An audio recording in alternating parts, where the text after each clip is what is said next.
ಒಬ್ಬ ತಾಯಿ ತನ್ನ ಮಗನಿಗೋಸ್ಕರ ಮಾಡಿದ ತ್ಯಾಗದ ಮನ ಮಿಡಿಯೋ ಕತೆ ಇದು. ಪಾರ್ವತಮ್ಮನವರು ರಿಟೈರ್ಡ್ ಪ್ರೈಮರಿ ಸ್ಕೂಲ್ ಟೀಚರ್.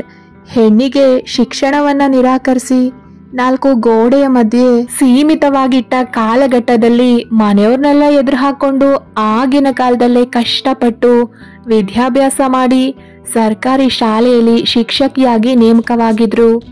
ಪಾರ್ವತಮ್ಮನವರು ಶಿಕ್ಷಕಿಯಾಗಿದ್ದು ಅದು ದೊಡ್ಡ ಸುದ್ದಿ ಆಗಿತ್ತು. ಅವಳನ್ನ ಜರಿತಾ ಇದ್ದವರೆಲ್ಲ ಅವಳನ್ನ ತಮ್ಮ ಹುಡುಗಿ ಅಂತ ಅಪ್ಪಿ ಮುದ್ದಾಡೋಕೆ ಶುರು ಮಾಡಿದ್ರು. ಹುಡುಗಿ ನೌಕರಿಗೆ ಸೇರಿದ್ರಿಂದ ಹುಡುಗನ ಕಡೆಯವರು ಮನೆ ಬಾಗ್ಲಿಗೆ ಬಂದು ಮದ್ವೆ ಮಾಡ್ಕೊಡುವಂತೆ ಅಂಗ್ಲಾಚೋ ಪರಿಸ್ಥಿತಿ ನಿರ್ಮಾಣವಾಗಿತ್ತು. ತಮ್ಮ 18ನೇ ವಯಸ್ಸಿನಲ್ಲೇ ವೆಂಕಟರಾಮಯ್ಯ ಎಂಬ ವಕೀಲರ ಜೊತೆಗೆ ವಿವಾಹವಾದ ಪಾರ್ವತಮ್ಮನವರ ಜೀವನ ಒಂದು ದಡ ಸೇರಿತ್ತು ಅಂತ ಎಲ್ರು ನಿಟ್ಟಿಸಿರು ಬಿಡುವಷ್ಟರಲ್ಲಿ ವಿಧಿ ಪಾರ್ವತಮ್ಮನವರ ಜೀವನದಲ್ಲಿ ಅಟ್ಟಹಾಸ ಮೆರೆದಿತ್ತು. ಮದುವೆ ಆದ 2 ವರ್ಷಕ್ಕೆ ಗಂಡ ವೆಂಕಟರಾಮಯ್ಯನವರು ಯಾವುದೋ ಕೇಸಿಗೆ ಸಂಬಂಧಿಸಿದಂತೆ ಮುಂಬೈಗೆ ಹೋಗಿ ವಾಪಸ್ ಬರೋವಾಗ ರಸ್ತೆ ಅಪಘಾತದಲ್ಲಿ ಮರಣ ಹೊಂದಿದ್ರು. ಆಗಿನ್ನೂ ಪಾರ್ವತಮ್ಮನವರಿಗೆ 20ರ ಹರೆಯ, ಕೈಯಲ್ಲಿ 1 ವರ್ಷದ ಮಗು ಮಲಗಿತ್ತು. ಅಂದಿನ ಸಮಾಜ ವಿಧವೆಯನ್ನ ವಿಚಿತ್ರವಾಗಿ ನಡೆಸ್ಕೊಳ್ಳುವಂತ ಪರಿಸ್ಥಿತಿಯಲ್ಲಿ ಗಂಡನಿಲ್ದೆ ಮುಂದಿನ ಭವಿಷ್ಯದ ಅರಿವಿಲ್ದೆ ಜೀವನ ಹೇಗೆ ಸಾಗುತ್ತೋ ಹಾಗೆ ನಡೆದ್ಬಿಡ್ಬೇಕು ಅಂತ ಗಟ್ಟಿ ನಿರ್ಧಾರ ಮಾಡಿದ್ಲು. ಕೈಯಲ್ಲಿದ್ದ ಶಿಕ್ಷಕ ವೃತ್ತಿ ಅವಳ ಕೈ ಬಿಡ್ಲಿಲ್ಲ. ಒಂಟಿಯಾಗಿ ತನ್ನ ಮಗನಿಗೆ ಒಳ್ಳೆ ತಾಯಿಯಾಗಿ ಧೈರ್ಯದಿಂದ ಬದುಕು ಕಟ್ಟಿಕೊಳ್ಳೋಕೆ ಶುರು ಮಾಡಿದ್ಲು. ಮಗ ರಾಜೀವ ನೋಡ್ತಾ ಇದ್ದಂತೆ ಎದೆ ಎತ್ತರಕ್ಕೆ ಬೆಳೆದು ನಿಂತ. ರಾಜೀವನಿಗೆ ಅಮ್ಮನೇ ಪ್ರಪಂಚ. ತಾಯಿಯ ಮೌನವನ್ನ ಸಹ ಅರ್ಥ ಮಾಡ್ಕೊಳ್ಳಬಲ್ಲ ಅಷ್ಟ್ರ ಮಟ್ಟಿಗೆ ತಾಯಿಯನ್ನ ಅರಿತಿದ್ದ ರಾಜೀವ.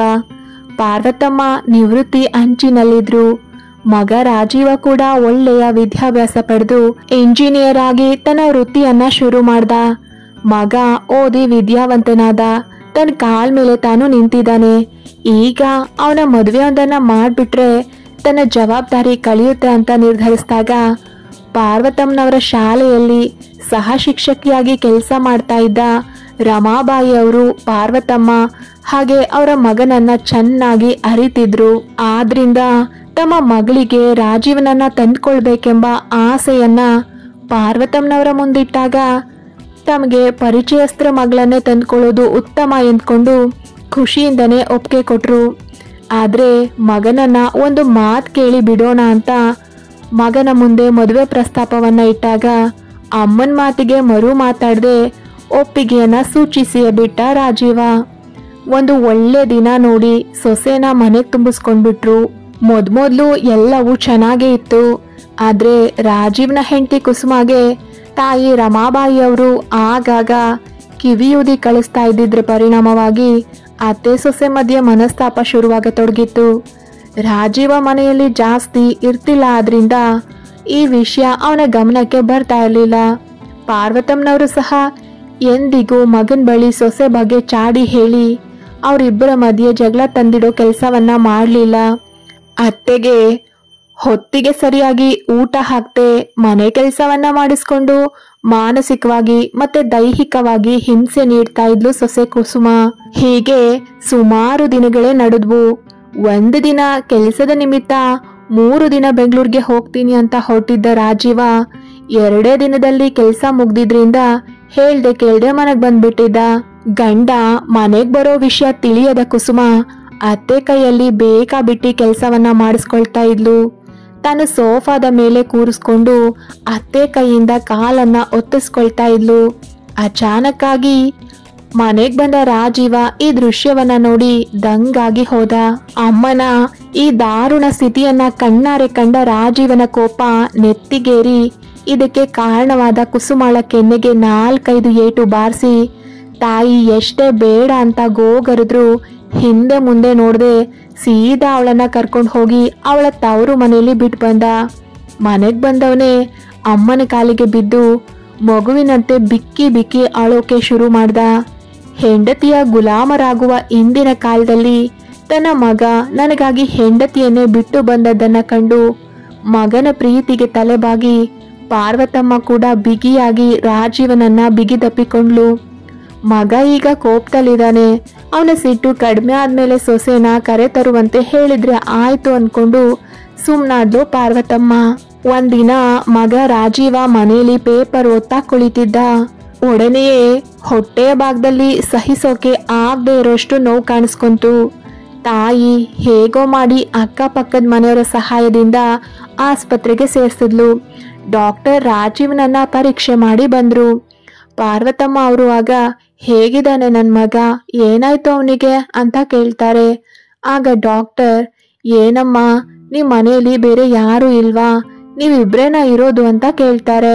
ಆಗ ಪಾರ್ವತಮ್ಮ, ಹೌದು ಡಾಕ್ಟರ್, ನಾನು ನನ್ನ ಮಗ ಇಬ್ರೇ ಇರೋದು, ಯಾಕೆ ಹೀಗೆ ಕೇಳಿದ್ರಿ ಅಂದ್ರೆ, ಆಗ ಡಾಕ್ಟರ್, ಹೌದಾ, ಹಾಗಿದ್ರೆ ಬೇರೆ ದಾರಿ ಇಲ್ಲ, ನಿಮ್ಮ ಹತ್ರನೇ ಹೇಳ್ಬೇಕಾದ ಅನಿವಾರ್ಯತೆ ಇರೋದ್ರಿಂದ ನಿಮ್ಮ ಹತ್ರವೇ ಹೇಳ್ತಾ ಇದ್ದೀನಿ, ದಯವಿಟ್ಟು ಕ್ಷಮಿಸಿ ಅಮ್ಮ ಅಂತಾರೆ.